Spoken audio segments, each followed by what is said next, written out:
Just Games in Rochester, New York held their annual Commander for a Cause tournament this past November. It was very successful, raising $1,200 for charity, and we're doing a deck tech on the winning cEDH deck. Piloted by Jake Fischer, who fought through the field of Gitrog monsters to take it down with his brew of Animar, Soul of Elements. Why did Jake go the Animar route above others?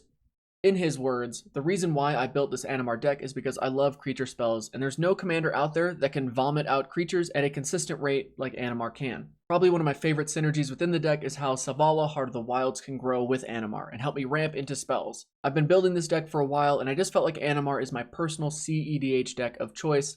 So without further ado, let's get into the deck tech.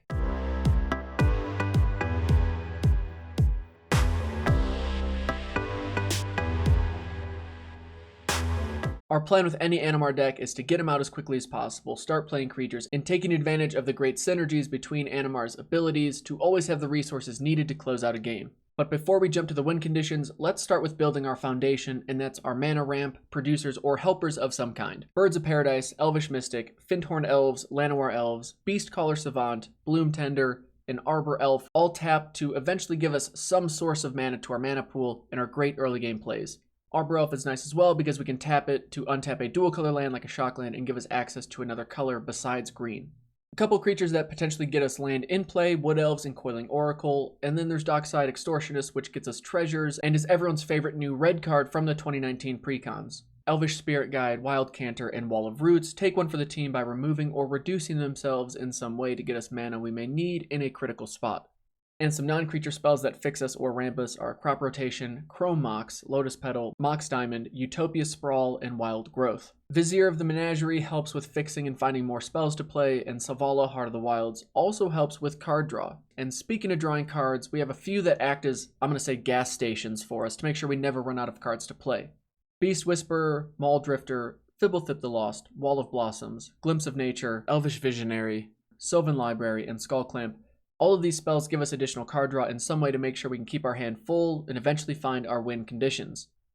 Now with this being a creature heavy deck, we need multitaskers. Our creatures need to pull a lot of weight. As a result, we have these creatures to keep us safe and sound on board. Siren Stormtamer counters stuff that targets us or our creatures. Spellskite will take one for the team as well and redirect something towards it that we don't want hitting something else.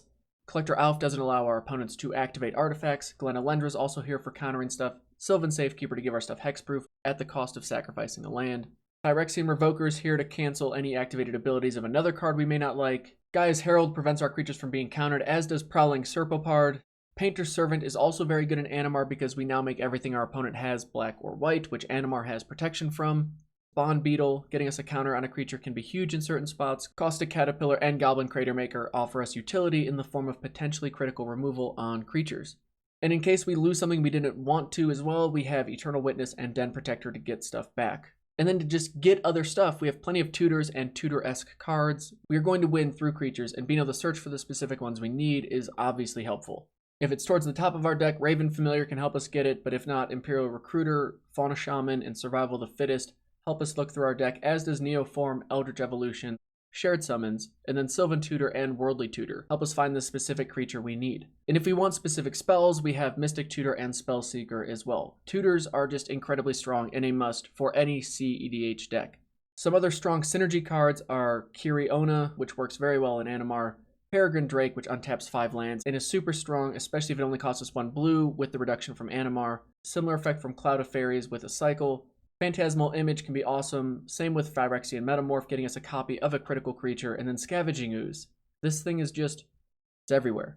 Scavenging, being all oozy, and just flat out strong cards, Consecrated Sphinx for obvious reasons, and Gilded Drake because stealing stuff feels good to do, even though it feels all kinds of bad to have it done to you. And of course, plain blue, we have to have some counter magic to protect our stuff. We have Pact of Negation, Dispel, Flusterstorm, Swansong, and Force of Will. Now our win conditions. The easiest way to win is having Animar on the battlefield with 4 counters, meaning we can play Ancestral Statue for free, play it, bounce it to our hand, and play it a bazillion times, where we can then play Walking Ballista. It comes in with half a bazillion counters on it, and we blow everyone up with our Walking Ballista. Another way is Perforos, God of the Forge, with Ancestral Statue, play it, bounce it, ping opponents for 2 until they are no longer there to be pinged. So to wrap this up, let's look at the lands we have. In total, there's 29. We have all color producers like Cavern of Souls, Ancient Ziggurat, Command Tower, Mana Confluence, Forbidden Orchard, Reflecting Pool, Tarnished Citadel, and Thran Quarry. Do you mind if I finish recording this real quick? You can stay down here. No, it's fine. I can edit it. It's all good. For Fetchlands, we have Arid Mesa, Bloodstained Mire, Flooded Strand, Misty Rainforest, Polluted Delta, Scalding Tarn, Windswept Heath, Wooded Foothills, and Verdant Catacombs. For Shocklands, we have Breeding Pool, Steam Vents, Stomping Ground, couple card drawers, Waterlogged Grove, and Fiery Islet. And then green is often our most needed color, so lands that help with that are fantastic, like Firelit Thicket, Flooded Grove, Grove of the Burn Willows, and some reserve list goodies to wrap it up: Gaia's Cradle, Taiga, Tropical Island, and Volcanic Island. That is it. This is the Animar deck that I'm sure Jake will continue to travel the countryside with, wrecking faces and raising money for charity whenever possible. If you want to buy any of these cards, say from Card Kingdom, check out the link in the description. Thank you to my patrons for being awesome. Thank you for watching, and we'll see you in the next video.